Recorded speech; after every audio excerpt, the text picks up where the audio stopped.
horrible passage. There was a man that was sick. I really want to be honest. I kind of came to speak to sick people. Yeah. Come on. This message may not be for those that got it all together, brothers and sisters. This message may not be for those that everything is going well. Are y'all listening to me? I believe this message is for those that are sick. They're dressed up, but they're sick. Yeah. They smell good, but they're sick. They start smiling. They face, good morning, my sister. God bless you, my brother. But behind all of that, they have grown sick. And I want to tell you, you are in a good place because the church is the hospital. Hey. Amen. This is not a place where you come and act like you got it all together. This is a place where we drag our sicknesses to Dr. Jesus. Because he is the one that can heal us. Jesus said those that are well don't even need a physician. Jesus said, I am in a present help in a time of trouble. He shows up in his people's life when they're sick. Yes. Yes. He doesn't isolate himself. Lazarus is sick. Yeah. Preach it. Sick. Being that this is Man Sunday, I thought to myself, that's interesting about God telling us that a man is sick. Because when I think about man, we pride ourselves in our strength. Yes, we I do. like to be strong. Yes. Yeah, y'all, we like to work out and build our muscles. Amen. That's why it's hard to get men to go to doctors because we don't like to be vulnerable to anything. We like to conquer and triumph over everything. And so when you find a man that's sick, that's a wrap. Yeah. And unfortunately, because we're men, we don't tell everybody we're sick. It's hard to talk about it, amen, because we were taught, boy, you don't say nothing. You always show that you're strong. You always show that you got it all together. You don't cry, boy. You don't do none of that. You be strong. And so because of that, we don't really talk and express ourselves. So when we get sick, we back ourselves into a cave and we don't say anything. We just die in sickness.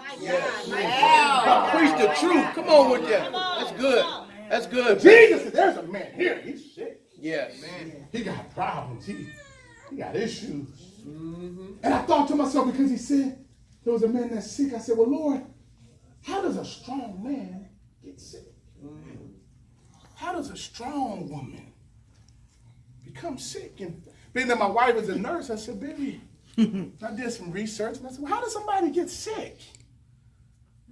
And when she taught me and we developed this, sickness doesn't start on the inside. Come on. Help us, sir. Sickness starts on the outside. My God. When a person gets sick, it lets us know that there was a bacteria or a virus that was outside of them that somehow found their way inside. Whether it was through food, whether it was through the air, whether it was a cut, something that was on the outside somehow got on the inside. And I always teach church that it doesn't matter if the boat is in the ocean and the waves are beating on the outside. Only when the boat begins to sink is when the water on the outside gets on the inside. So that lets us know as believers, we got to guard ourselves. We got to guard our gates. Are y'all listening? We got to guard who we hang around. We got to guard what we listen to. We got to guard what we watch. Are y'all listening to me? Because if you're not careful, something on the outside can mess around and get on the inside, and it will start to spread, and you will become sick. Man, that's good. That's good. That's good right there. That's good. That's good. Get healed. That's good. Man, that's good. Get healed. Not because you wanted to, but because I stayed too long. I spoke too long. That's why Jesus says you got to pray and you got to watch. Always. You got to be on guard. You got to have your defense mechanisms up. Always. There can never be a time that you get rest and you let down your guard because you have this enemy that walks this earth to and fro seeking who he may devour. He can't devour everybody. He only can devour the ones that is slipping. Y'all, I'm from the hood. My God. Preach it, Pastor. So Lazarus is sick. So it tells us his condition and then it tells us his name. It said, but his name is Lazarus. Yes. There was a certain man that was sick, and his name is Lazarus. And when I researched Lazarus, it means God helped. Yes. Lazarus' name means God has helped. Are y'all listening to me? Yes. God already put the healing in his name. God already put the answer in his name. You understand that back in the biblical days, whatever you were named, that's who you were. That's what you will become. So God, in his omniscient, knowing one day that his friend would get sick, and so he told his mama, name him Lazarus. Yeah. God wants me to tell you, brothers and sisters, whoever in here is sick, that he's going to help you. Yeah. He said one of the reasons you got sick is because you had no help. And y'all listen, you had no help with the children. You had no help with the finance. You had no help with the bill. You have no help with the ministry. You have no help. So God has said, I'm going to be a present help in the time of trouble. I'm going to help you with them kids.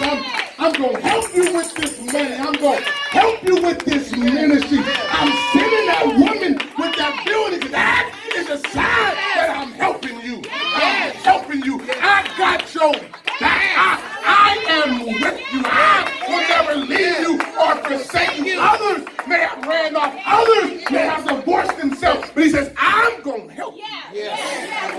Anybody here need help? I'm not in the right help. Lord, help me. Help me with these children. Help me with my body. Help me with my finances. Help me with them bills. You know you have not because you ask not. And sometimes, like Pastor Lee said, you got to humble yourself. You got to ask God for help. Yes. Somebody say help. Help me. Help me, Lord. I'm not strong enough. I'm not smart enough. I'm not wise enough. I don't have it all, Master. So I need help. Good God Almighty. One of the greatest things to a leader is Help. Come on with it. Amen. Lazarus was the brother of Martha, and Mary tells us his affiliation. Mm-hmm. It tells us that Martha got word to the master. It said, though the one that you love has got sick. Mm-hmm. And I thought to myself, Lord, if you loved him, why would you let him get sick? My God. God, you have the power to stop everything. All things are under your control. And Lord, if you really love me, why would you let me get sick? If you really love me, why would you let me go through this situation? If you really love me, then why would you let my children act like this? If you really love me, then why would you let them give me an eviction notice? If you really love me, then why would you let them take the car? If you really love me, then why am I suffering the way I'm suffering? I thought that if you love me, amen, you would make it where I would have no trouble. All right, Well, You know, some people think that when you are a child of God, like all trouble is All right. gonna go away. All right. Turn on the faucet and the All right. Kool-Aid gonna All right. Red Kool-Aid. But that's not true. Amen. He loved him. And because of his love for him, he let him get sick. my God, my God. Wow. My Ah. God. My God. What? My God. You telling me because you love me, you let me suffer? You love me. After you have suffered a while? Yeah. Wow. Amen. Jesus. Oh, wow. Come on, make it plain. Oh, wow. He says, but this sickness is not unto death, Thank you, Jesus. but it's to the glory of God. Thank you, Jesus. I want to tell you, whatever you're going through is not unto death, Yeah. but it's for the glory of God. Meaning God is going to get glory out of them tears. Yes, he is. God is going to get glory out of that pain. God is going to get glory out of you standing up all night, can't figure it out, scratching your head. God says, no, I'm going to get glory. Not one tear will be uncounted. Good God Almighty. I say, death. What do you mean, death, Lord? See, we understand that death, according according to the Bible, it's separation. Yes, yes. It's when the body, the spirit, amen, that God breathed into man separates himself, amen, from the body. We also understand that eternal death is that when you are separated from God for eternity. So God is letting us know this sickness is connected to him. This sickness is in his will. This sickness is not separate from me. Oh, no, but this sickness is on my will. Hey! Come on with it! I orchestrated this problem. I orchestrated that attack. I orchestrated this. Are y'all listening to me this morning? Because I'm going to get glory out of it. Come on, will you? I'm going to get glory out of it. I'm going to get glory Preach it. out of this. Preach it. When it is all over. Come on. Good God Almighty. I'm My going to get God, glory my out of God, it. my God. Somebody say, God, get glory out of it. God, get glory out of it. Jesus. He tells us, he says, I'm going to get glory. The Son of Man is going to get glorified through this. They're going to see me do something in this. Yeah. And after he heard and got the word, he didn't run to Lazarus. Uh-huh. He stayed. That part. Come on, make it plain. 2 more days. 2 more days. Now, if I'm your partner, Yeah, right. Come on, come on. All right, talk to you me. just got word I'm sick. Come on with it. You're supposed to grab your keys Yeah. and come holler at me.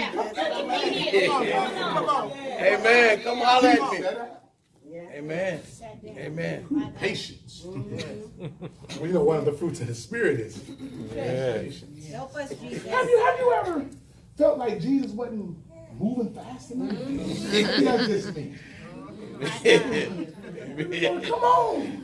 With this program, do this thing. I was glad when Pastor said 60 days. Come on. Hurry, expedite this thing. I've been waiting for 9 years. Amen. I got 60 days to go. Thank you. Amen. Amen. So Jesus waits for 2 more days, even though from where he is to Bethany is only 18 miles. He can make this journey in 1 day to get by his brother wayside and talk to him and do whatever he's going to do. But Jesus doesn't rush. God doesn't rush. Yeah. God is not in a rush. Right. Because God is going to make sure all things. Oh. Sometimes if you're in a rush, you'll mess up something. But God is in no rush. Amen. Because God is a God of perfection. God looks at details, look at the little stuff and how it's going to go. And let's get that together. Are y'all listening? Yeah. He says, no, we're going to wait a couple of more days. Uh-huh. And the reason he waited a couple of more days and wanted to make sure that Lazarus was good in the grave Yeah. is because you have some people under the belief in that custom and in that culture that when a person dies, their spirit remains with them for at least over 3 days. They said the spirit hovers over them for 3 days, and then it can go back into the person, and the person can come back to life. So Jesus made sure that there was no 3 days. Right. He said, nah, let's stay a couple of more days. And after due time, he said, let's go see about our brother. Yeah. Let's go see about our brother. Brothers and sisters, check on each other. Amen. Amen. Amen. That's it You right know there. there was a brother here that's not here, or a sister here that's not here. Right. You need to get in your car with a couple and say, no, let's go see Right. about our brother. Let's go see about our sister. Let's be concerned about each other. Are y'all listening to me? That's one thing of discipleship. Discipleship is I'm going to let you walk with me. Come with me. Come with me. Come follow me. Come into my house. Come see how I live. Come see how I deal with my wife. Come see how I deal with my children. Come see my everyday walk. That's how you make a disciple. Got to open yourself up. He said, no, let's go. Yes. So they go, and he says, I'm going to wake him up. And he says, and if people around him say, well, he's asleep. Why would you wake him up? He's getting his rest. He's going to get better. He said, no, Lazarus is dead. Let's go back to Judea. And one of his brothers said, But you know they want to kill you there, Jesus. You've been doing too much there. And you know, if we go back there, they already threatened to stone you there, Jesus. Come on. Somebody's always going to try to stop